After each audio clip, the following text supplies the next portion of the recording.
It's National Signing Day. All sports, only sports, all in FM stereo sound. You've got the ticket. 93.7 KNTK, live, local, right here in Lincoln, the new hometown of so many of the guests that we're having on our show today. We're talking to members of the 2013 recruiting class. This day is about them.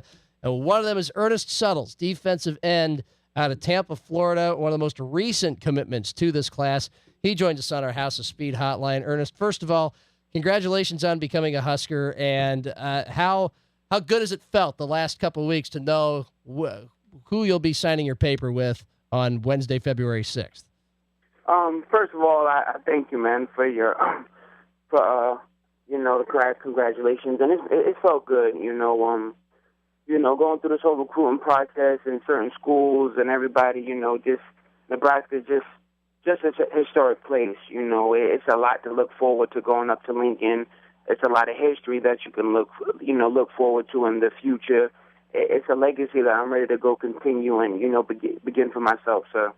Well, you committed to Iowa State, and you were one of those under-the-radar guys, and then a lot of teams started to jump on West Virginia, Missouri, South Florida, Indiana, Nebraska. What made you change your mind, decommit from Iowa State, and commit to Nebraska? When you go on visits on the 48 hours that, NCAA allows the kids to be up there, you basically just have to go on what you see. On every visit I've been on, I took something from the visit different from each place. Iowa State obviously was a good visit, my first one. I felt pretty good about it, of what I could see in the 48 hours. I went to Missouri, I appreciate the visit, but then I went to Nebraska, and it was something more of a feeling of how you feel there. A lot of resemblance in other schools, a lot of big D1 programs are going to have the good weight rooms, the good facilities. But in my eyes, this whole recruitment process was about the little things.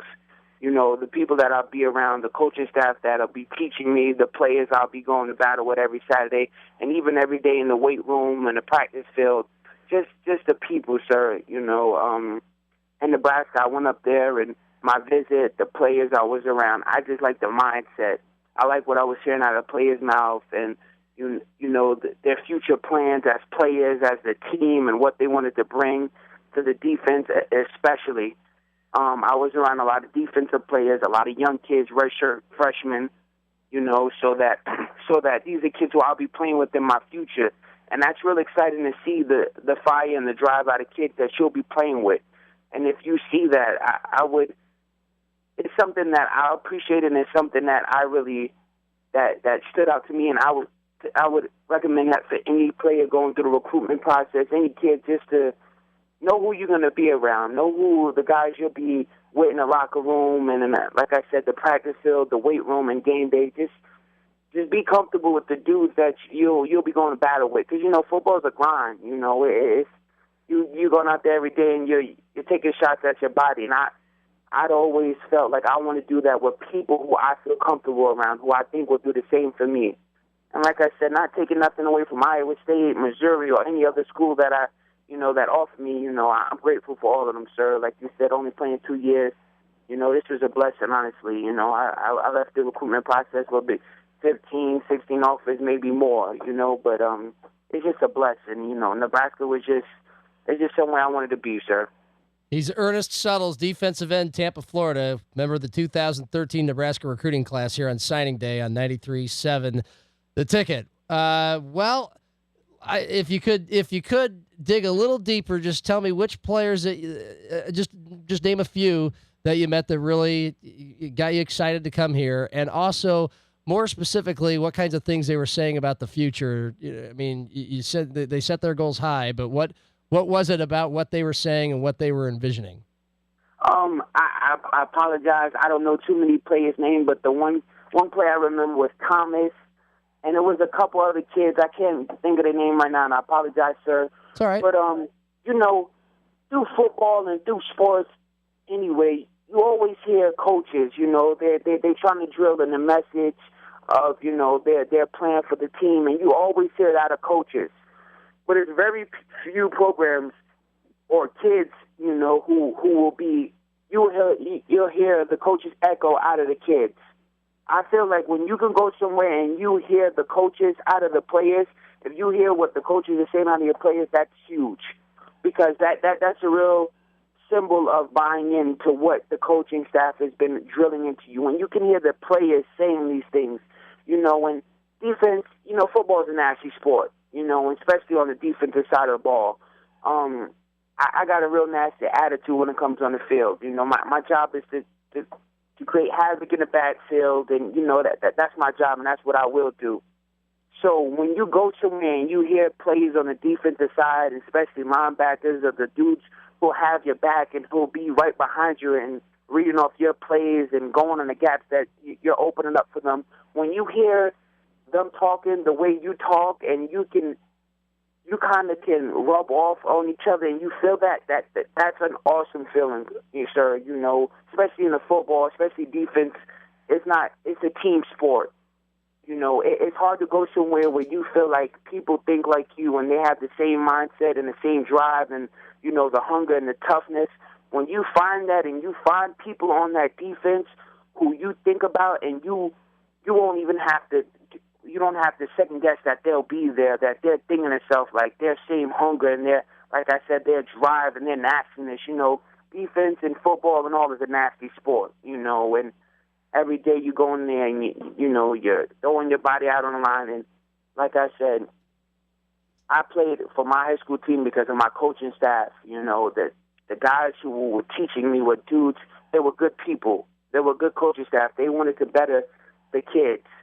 And me having it in high school, I was really looking for that in college. Not seeing anything bad about Iowa State, Missouri, or any other school that offered me. They have wonderful coaching staffs as well, but Nebraska's coaching staff was just my type of coaching staff. Their players were just my type of players. I just liked what I saw, what I felt when I was up there, what I heard. It felt like me. I could hear myself and my words coming out of a lot of the players out there, especially on the defensive side. So that was really, really impressive to me, sir. Nebraska defensive end commit Ernest Suttles from Tampa Gaither High School in Tampa, 6'5", 240. We know you mentioned you have a nasty streak, and that's evident when you watch film of yourself, either at defensive end or D-tackle. You played a lot of D-tackle. What made you switch to D-end, or were you playing both throughout your high school career? Coach, sir, I'm open for whatever my coach wants, and on the defensive scheme, sometimes do me inside, sometimes bring me out. Anywhere my coach needed me, I basically was going to play. Like this year, I stood up sometimes. I played in. I went inside. I played the 5, the 7. I basically just did whatever my coach needed me to do, and it was for my team. Whatever position I need to lead my defense on, that's the position I would play. Obviously with my more slender frame and, my lean, my height, I was more of an outside player, but like I said, I never had a problem with putting my face into a center or a guard. I never have a problem with a tackle. Doesn't matter, it's just my job and my duty, wherever I am, sir. Well, you have the frame that looks like you can get a lot bigger. You're at 240 right now at 6'5", right? Yes, sir. What weight do you expect to play at Nebraska? You going to sit out and try to get bigger? What's the plan for you? My plan is to do what I got to do, whether that is me redshirting, whether me true freshman. I can't predict the future, sir. I don't know what I'm going to go up there, the weight. I don't know. I've never been on a collegiate level type of weight room program or nutrition program.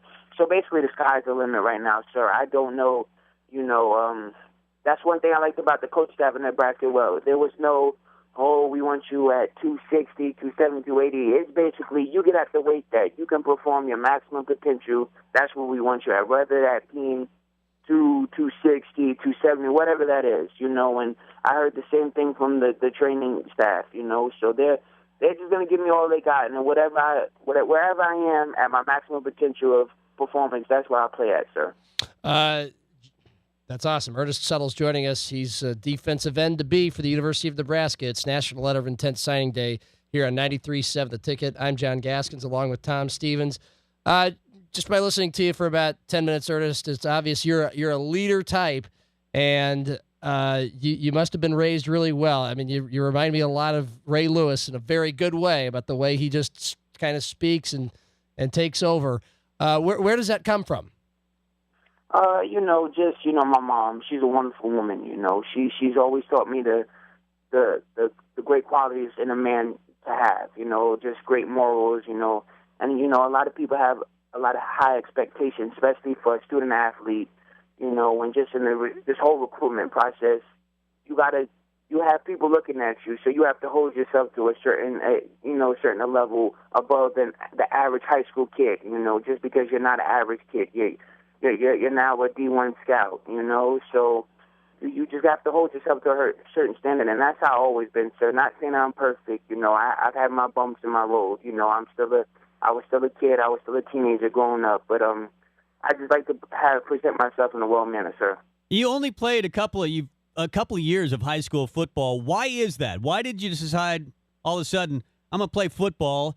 And don't you think that might have affected the fact that you weren't as heavily recruited as you would have been had you played 3-4 years of high school football? Yeah, I look at it. I was playing basketball. I'm from the New York area. Basketball. My older brothers all play basketball, so I kind of grew up on the sideline of basketball courts and watching my brothers. So it was just like the ideal thing to do. Growing up watching a brother play basketball from afternoon to night. You kind of it just comes natural that you want to pick up a basketball. And like I said, I switched schools my sophomore year, second semester of my sophomore year in high school, and I came into the new school, with a new attitude. Basically, I just wanted to broaden my horizons a little bit, open my eyes to more things rather than basketball. And I met with the high school coach, Jason Stokes, and just had a wonderful meeting with him. He was a good man. He was from the New York area in Queens, and we had a lot to relate to. I was going through certain issues in my life, and he was more than a coach, sir. He was a man who wanted to develop a young man into a man. It was more than just the record books and the scoreboard. It was about developing men, and I truly appreciated that about him. And it's so funny. I originally went out to football trying to play tight end. They put me on a scout team at fullback. D-line coach seen me hit a couple dudes, and he snagged me up. Fell in love with D-line ever since. It's just something about putting your hand in that dirt and going after that quarterback. It's something. It's just a rush, sir. So hopefully I can make history, honestly, man. And the Nebraska level, and wherever else football takes me, sir. Who are your favorite football players, particularly defensive ends, to watch? It's so many, because you could watch football and you could just get so many techniques from so many people, like Pierre Paul, his speed, and you have Dominican Sue, his power. It's just a lot you can watch from certain players, Just, it's so funny to see how one position there could be so many ways to approach it, and it's a lot of dudes. I like to watch everybody. I like to learn. I like to pick up things from everywhere. J.J. Watt being just the freak of nature he is, and the size, and him able to move. Like I said, Alden Smith, Justin Smith, Peppers, and even on to other positions, Ray Lewis and all of that. You have to look at it from every aspect. From linebacker, you have to read the whole offense. So it's things you can learn everywhere in football. And I just like to study everybody. I sometimes I'll just look up defensive ends and just maybe nobodies, and I'll look them up, like DeMarcus Ware, his speed, his power. It's just, I like to study in so many aspects of the position, because, there's so many ways you can approach a tackle to get to the quarterback. You can approach speed, power. There's just so many ways to approach. So I'm not the one just to study one player. I try to study as much as I can of various type of players, sir. Yeah. A couple more moments with Ernest Suttles, defensive lineman out of Tampa. I say the words Bo Pelini. As of right now, what do they mean to you, and what were your impressions of him? Straightforward. In all honesty, straightforward, good dude. Through this recruitment process, you could get a lot of sugar coating and the little milkshakes with the cherry on the top. Just the sweet talk, but Coach Bo Pelini, a well-respected man. The record book talks for him. It's not too much he could say. He's just straightforward dude, man, and I respected that more than anything. There was no sugarcoating, we're going to get you this size. And you hear that a lot through the recruitment. They feed you with this. And Coach Bo Pelini was just like, we want you. Basically like that. You come in and do what you're going to do. You could be the best player you want to be, but I'm not going to fill your head with a bunch of, this and that. It was just, I have the potential, and, I hope you come to Nebraska. And I respected that more than anything. The whole coaching staff, Coach JP, Coach Cass, the whole coaching staff, there was not a lot of blowing up the head. And you get that in recruitment. A lot of coaches and people just, you can be this, the NFL, you could be that. And sometimes at first it sounds good, but then it's just like, it's too typical, and I'm more of a straightforward dude. I'm not the one to get all excited about this, then a third. I'd rather have the truth come out early than you sugarcoat things and I get up there and it's a whole nother thing, because it always happens. It's just like trying to bring a girl home. You're going to tell her what you want to get her there, but once you get her there, it's something different. It's recruitment. Everybody knows. It's true. And I'd rather have that straightforward in the beginning. And Coach Bopolini gave it to me straight raw, from the beginning, and I respected that more than anything. Something tells me they're going to have you help recruit guys next year during about this time. I hope so, man. Whatever I could do to you better my team, like I told you before, I'm a team player. It takes more than one person. It's gonna be more than me. They're gonna need on that line. I'm gonna need the three other guys lining up right next to me and the dudes behind me. It's more than just me. And they do a good job, coaching staff. And just getting the players involved. And that was another big factor in the recruitment. A lot of times you go on trips and kids go there and, it's a new state, you're going around a bunch of strangers, but, the prospects that's coming into Nebraska, they brought in so well, because I heard from so many prospects and recruiters before I got up there, and it's just a relationship that you got before you got up there. And, they have a linebacker, Josh, who lives in Lincoln, and me and him got on Facebook, and we started talking, and he actually came out and met me when I was out there on my visit, and then that was big. That was huge, because then it's like really like the kids, the players are really buying in, and they're not even here yet. So imagine when we are here, imagine how we're going to be grinding in the weight room and practice field. It's just dedication, and that's huge. That was bigger than anything that coach could have told me, because I saw it for myself through a player, through a teammate that he brought in. It wasn't the coaching staff telling me. It was a player coming in on his free time on a Saturday afternoon to come in and meet me. That was big for me, and I respected Josh for that. And so I definitely shout out to Josh for coming to see me. I really appreciate that. It's Josh Banderas, Bando the Mando, just like his dad. We love him up here, and you sound so excited to be coming up here. And trust me, after they've listened to you, you're going to have a lot of Husker fans excited about you. And I mean this sincerely, Ernest. We do not say this to every commit that we talk to. In fact, to very few of them. We look very forward to interviewing and hearing from you in the future. Yes, sir. I appreciate it, man.